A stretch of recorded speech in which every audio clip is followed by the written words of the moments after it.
Negasi dari suatu inverse atas implikasi jika wakil rakyat mempunyai penghasilan besar, maka seharusnya rakyat sejahtera. Kita misalkan ini sebagai P-nya, dan ini sebagai Q-nya.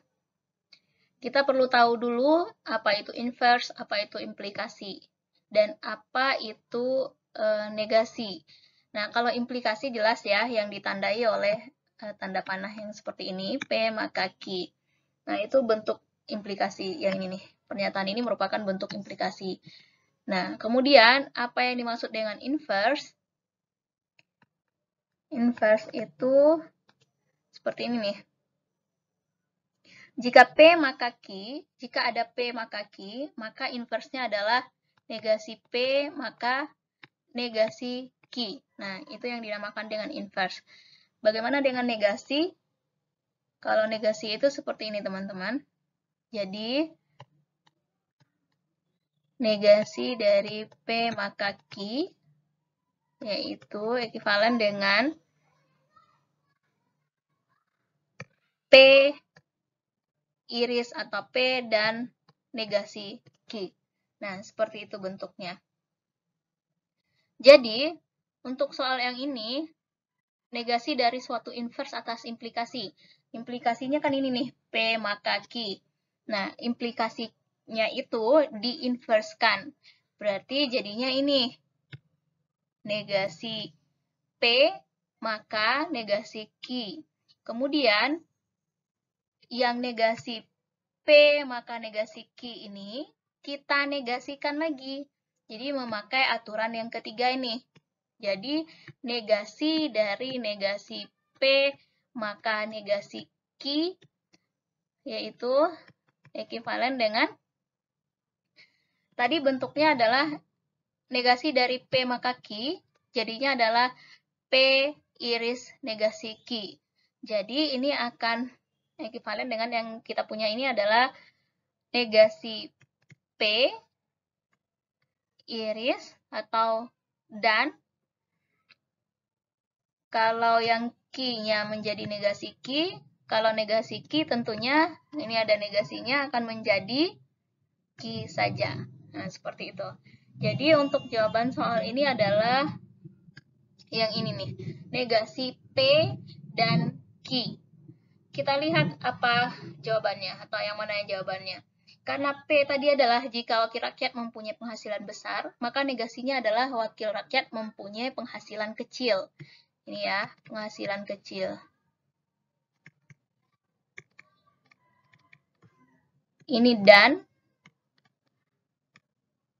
Terus Q-nya adalah rakyat sejahtera. Sejahtera. Nah, mana yang memenuhi dari jawaban tersebut? Tentunya yang D ya. Wakil rakyat mempunyai penghasilan kecil dan rakyat sejahtera. Jadi ini.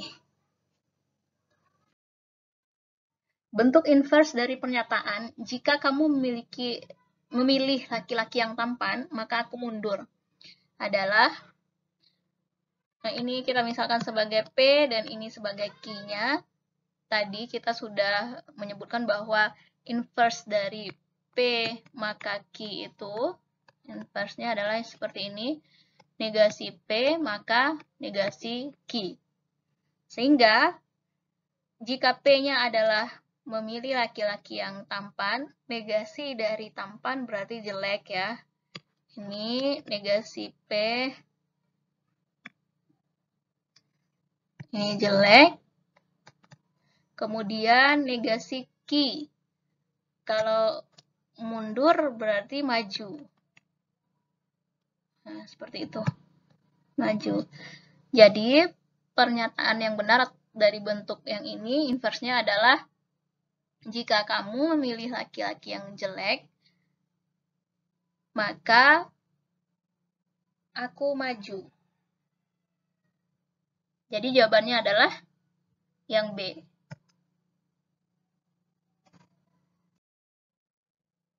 Kalimat jika Andi menikah, maka ada resepsi, bertentangan dengan kalimat. Nah, kata-kata bertentangan ini sama juga dengan negasi atau sama juga dengan ingkaran. Ya, kalau misalnya ada yang memakai bahasa negasi atau ingkaran, nah itu sama juga dengan bertentangan.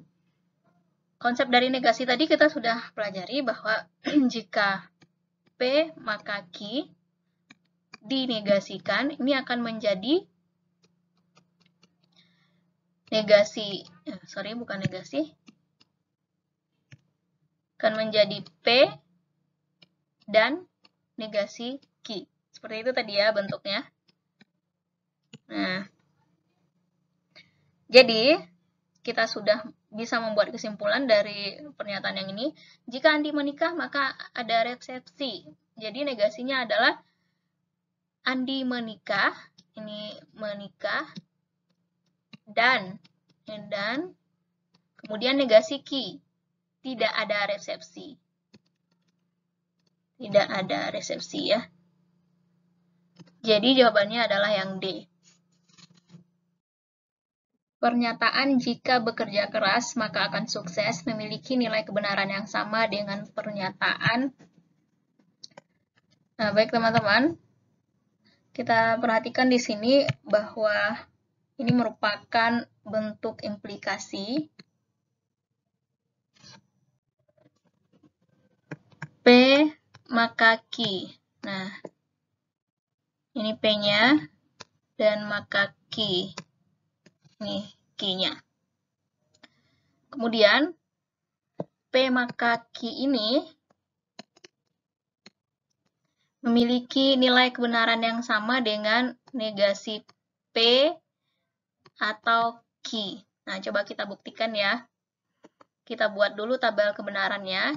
Ini P, negasi P, kemudian Q, P maka Q, kemudian negasi P atau Q. Nah, teman-teman yang dari jurusan matematika tentunya sudah tidak asing lagi dengan tabel kebenaran. Kita buat dulu tabelnya. Ini benar, benar, salah, salah. Negasi dari P, berarti yang salah, yang benar menjadi salah, salah menjadi benar. Sehingga jadinya seperti ini untuk negasi. Kemudian Q, kita misalkan seperti ini, benar, salah, benar, salah. Nah, P maka Q, ini ya, benar-benar, itu nilai kebenarannya adalah benar, kalau untuk P maka Q. Benar, salah, ini ya, ke sini. Benar, salah, nilai kebenarannya salah. Salah, benar, yang ini, nilai kebenarannya benar. Kemudian salah-salah, nilai kebenarannya benar. Kemudian untuk negasi P maka Q. Nah, perhatikan yang kolom yang kedua, negasi P atau Q ya, negasi P atau Q. Ini tabel kebenaran untuk negasi P atau Q. Nah, seperti ini. Negasi P yang ini salah atau benar, itu nilai kebenarannya adalah benar. Kemudian salah, nilai kebenarannya salah, benar, benar, nilai kebenarannya benar, benar, salah, nilai kebenarannya benar. Nah, nanti untuk materi lebih lengkapnya, saya coba cari link materinya supaya teman-teman bisa mempelajari lebih lanjut. Di sini yang saya tampilkan hanya tabel kebenaran untuk implikasi dan gabungan yang seperti ini ya. Jadi, jika teman-teman mau mempelajarinya, silahkan nanti dibaca saja materi yang saya sematkan di kolom deskripsi ya, untuk materi yang lebih jauh. Nah, sekarang kita balik ke pertanyaannya. Pernyataan jika bekerja keras, maka akan sukses memiliki nilai kebenaran yang sama dengan pernyataan. Jadi, perhatikan yang ini nih. Nah, ini yang dinamakan dengan nilai kebenaran. Nah, nilai kebenaran untuk P maka Q itu sama dengan nilai kebenaran negasi P atau Q. Nah, jika P-nya itu adalah bekerja keras, maka negasi P-nya adalah tidak bekerja keras. Jadi negasi P tidak bekerja keras.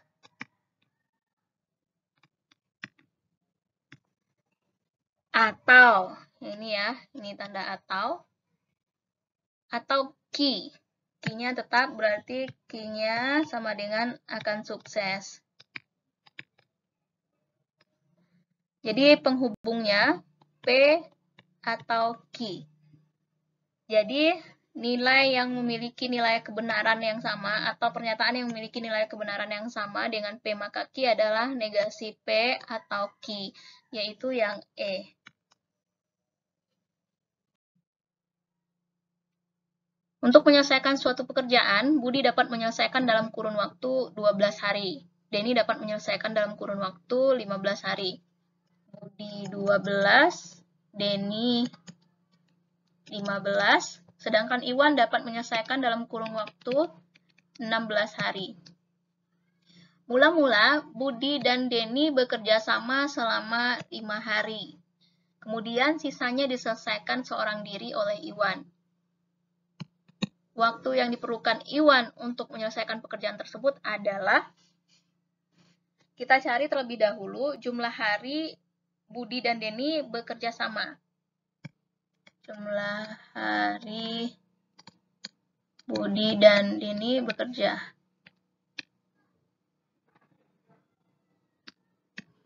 Bekerja sama.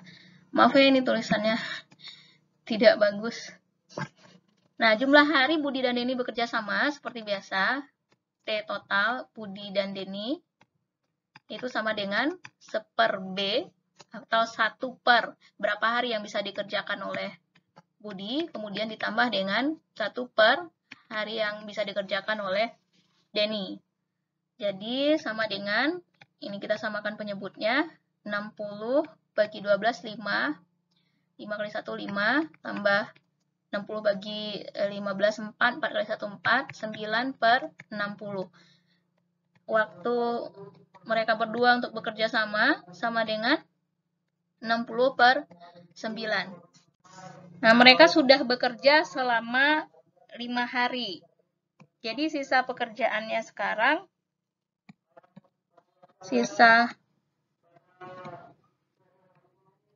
dan Denny, karena sudah bekerja selama 5 hari, maka waktu keseluruhan mereka bekerja sama tadi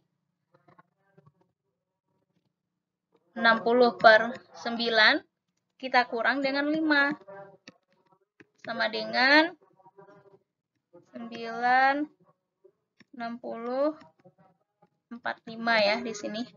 9 bagi 1 kali 5 jadi 45.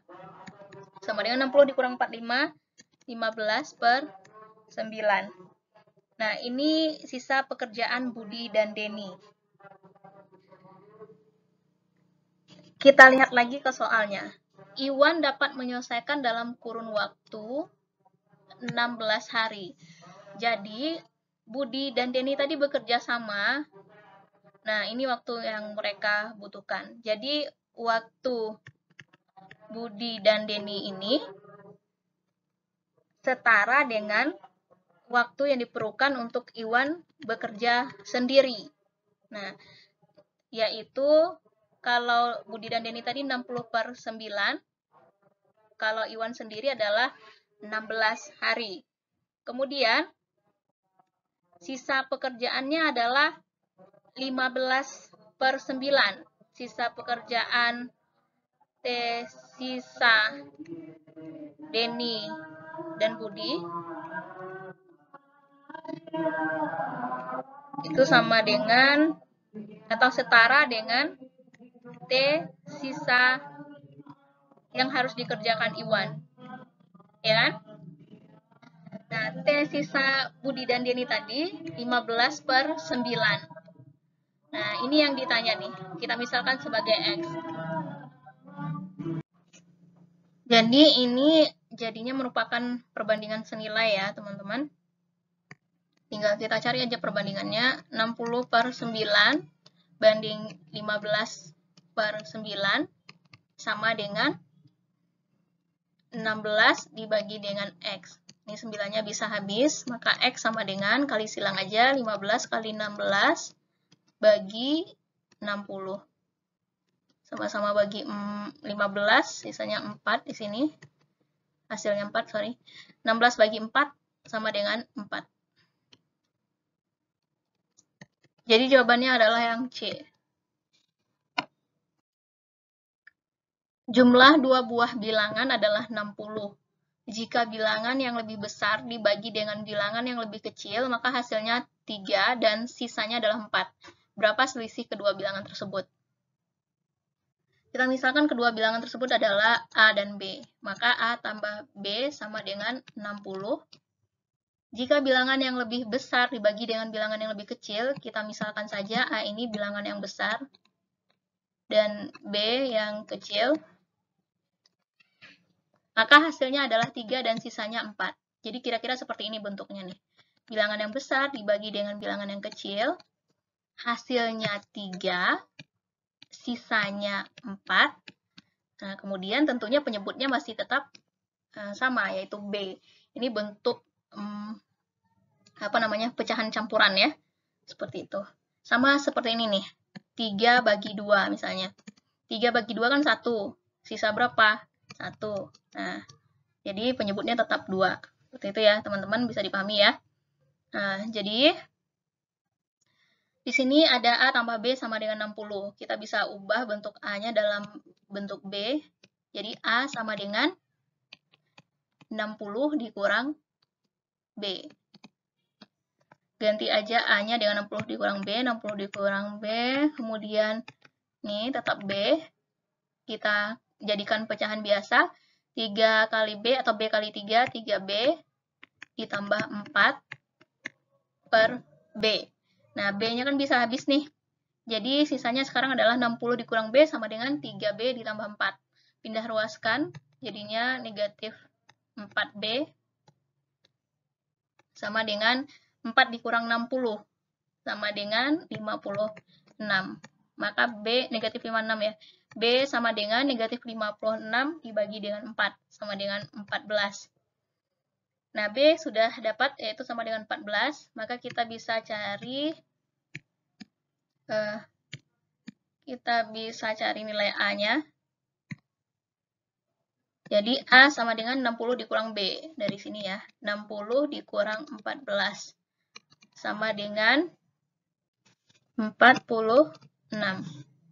Pertanyaannya adalah berapa selisih kedua bilangan tersebut. Jadi yang ditanya itu A kurang B. A kurang B sama dengan A-nya 46, B-nya 14. Jadi hasilnya sama dengan 32. Suatu selokan mempunyai penampang berbentuk trapesium dengan panjang sisi sejajarnya adalah 3 meter dan 1,5 meter. Dan panjang selokan 15 km. Berapa volume air maksimum yang dapat ditampung oleh selokan jika tinggi selokan adalah 0,2 meter. Jadi saya buat dulu nih ilustrasi selokannya. Ini mohon maaf kalau tidak bagus.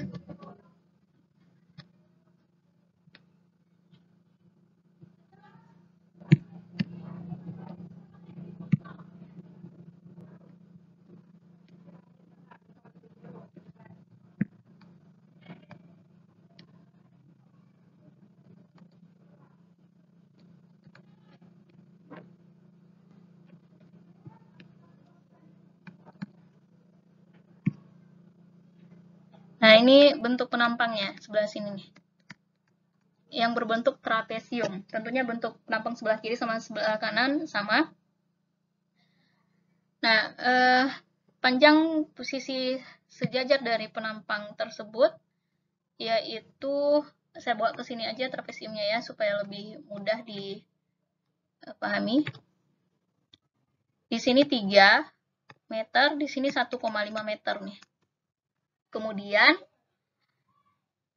tinggi selokannya itu 0,2 meter. Berarti yang dimaksud dengan 0,2 itu yang di sini nih, 0,2, yaitu tinggi trapesium. 0,2 meter.